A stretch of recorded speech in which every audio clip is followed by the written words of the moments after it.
Pinagpalang araw mga kap, muli po yung lingkod, General Orion. Lady Orion. Lady, ano activity natin ngayon? Samahan niyo po kaming tignan at kumuha ng aming tanim na kamote. Tara, sama kayo. Yan mga kap, andito nga pala tayo sa ating sapa. At ngayon, pupunta tayo sa ating tanim na kamote. Tara.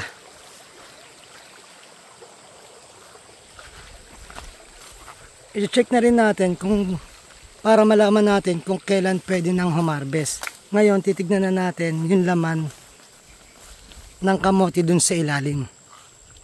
So, dito una madadaanan natin mga kap, yung ating tanim na mga siling Taiwan.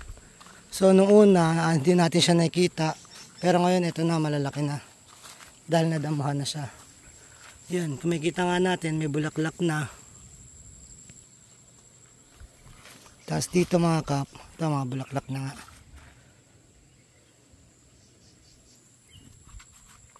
Tapos dito mga kap, makikita nyo yung bunga. Ayun o. So nagbubunga na siya.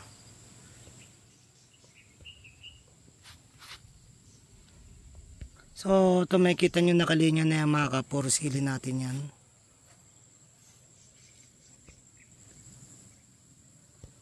Okay. Punta na ulit tayo sa ating kamote. So, ito napadamuhan na rin natin para makapag-apply ng pataba dahil nasaktan din to nung bagyong Pepito. Pag lumaki-laki na siya, palalagyan na rin natin to ng balag. Ito nga at medyo palaki na. Tulad ng dati pa rin mga kabali, pag may unang harvest, tayong unang kukuha at unang titikim. Kumbaga isa yun sa reward natin sa sarili natin.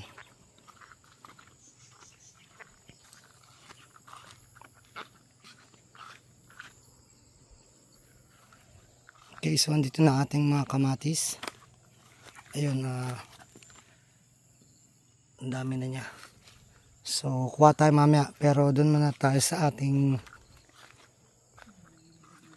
kamote. Ito mga kap, may ano pa rin tayo dito, may mga sili pa rin. So isiningit pa rin natin to.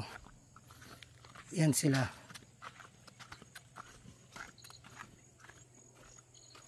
Tapos natin kumuha ng kamote, baka kumuha na rin tayo dito ng pangulam natin or panggisa natin.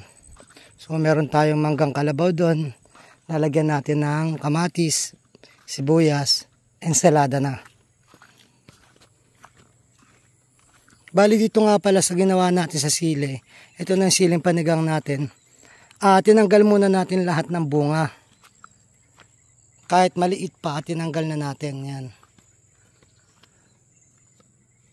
Para mag-focus sila dito. Yung katawan niya, mag-focus uli sa mga bagong sibol na dahon. So tulad nito mga kap, tatanggalin na natin yan. So iwan natin yung isang malaki. Pero yung mga ganito dinidispose ko na. Ito okay pa to.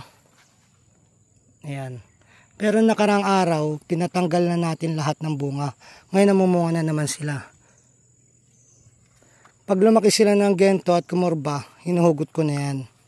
Mas maganda mga kap yung maganda yung tubo niya. Hindi natin kinukonsinte. Tulad nito. Yung nakaraan, malinis na yan, natanggal na namin lahat ng bunga. Para binibigyan namin sila ng panahon para makarecover. Mag-focus muna sa mga katawan, yung pinakapuno niya. Kaya tinatanggal muna natin to. So yung mga ganito, pwede na tong pang sahog kahit papano. Kasi kumbaga mga kap, mas maganda yung ganitong tubo, yung diretso. Kasi yung nakabaloktot na yun. Mapapansin mo rin dito ngayon na nagsitubo na sila. Nakaraan talaga naubos na yung nito.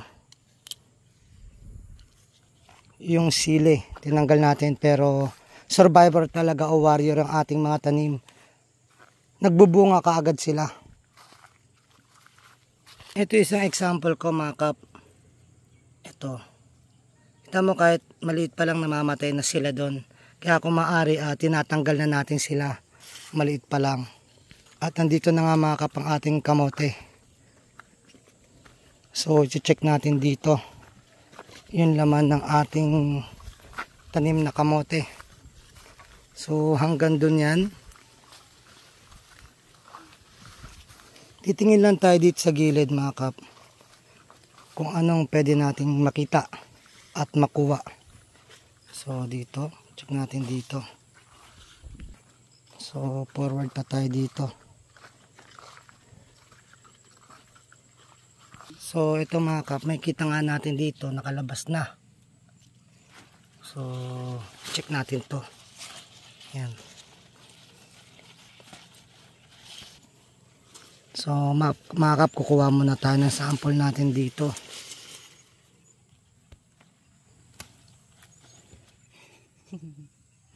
Ito na yung laman ng ating kamote. So kuha tayo.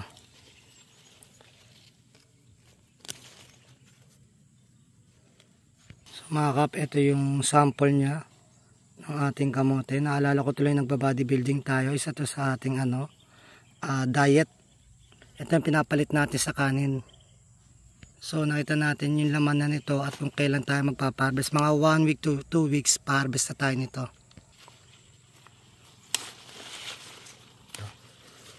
Ayun. So ito pala dapat kinuha natin, hindi yung kanina.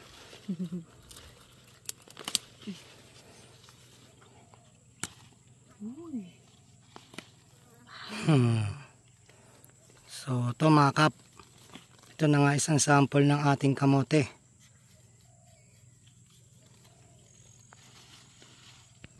Ito na rin, kunin na rin natin itong isa.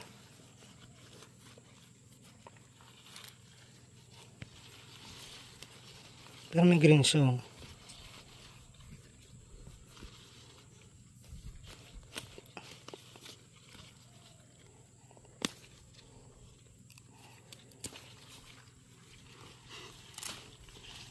Yun, so okay na to mga kap. Itong mga ano to. So tikman natin to mamaya. So ito nakuha natin kasama yung sili. Titikman natin. So dito galing yan mga kap. Yun. Ito na ang laman ng ating tanim na kamote. Siguro 1 week to 2 weeks. Ayusin lang natin yung paglilipatan nito dun sa loob. Para pagkakuha natin ng mga talbos, dadalhin natin sa loob at mag-aantay ulit na ilang buwan para mag-harvest uli. So ang punan natin dito yung pagod. Katulad nga niyan, ito. Balik transfer natin yung mga talbos sa loob. Ganun ang ginagawa namin pagtatanim. Para libre ka na sa punla.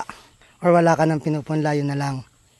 Kung napapanood nyo yung mga nakaraang video namin, sa pamamaraan namin ang pagtatanim mga kap, bali, yung mga talbos lang ang tinutusok namin dun sa lupa. Tapos, eto na siya. Dito nga pala natin nahuli yung eel.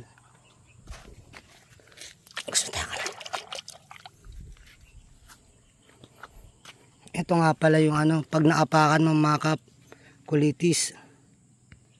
Matinik, so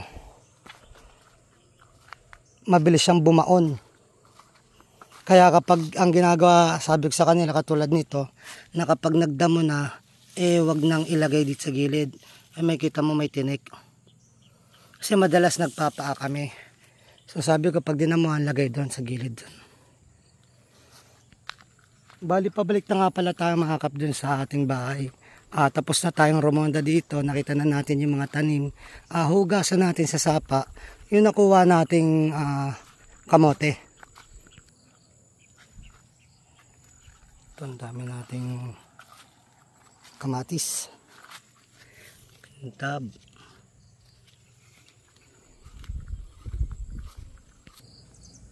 So yun, dagdag natin sa pang ulam natin o panggisa.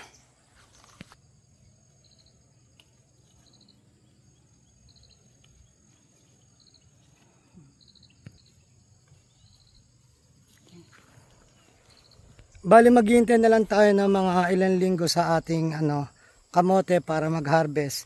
Ganun din sa sa siling Taiwan natin, mga 2 weeks to 3 weeks, marami na rin bunga to. At yung siling panigang natin, makaka-recover din yun ng ilang linggo. So yan, mga warrior yung mga tanim natin. Papunta na tayo sa sapa natin para linisan yung kamoting nakuha natin.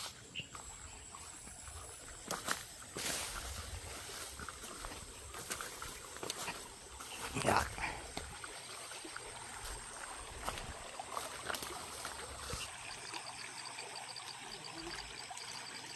Yun, so hugasan natin dito mga kap.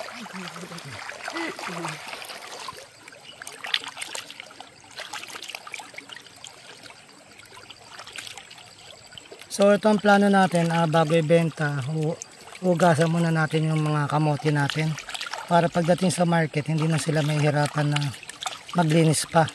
Total naman marami tayong tubig dito sa sapa, so mas madali yung paraan ng paglilinis. Ganda ng pagka-pink niya. Oh, di ba?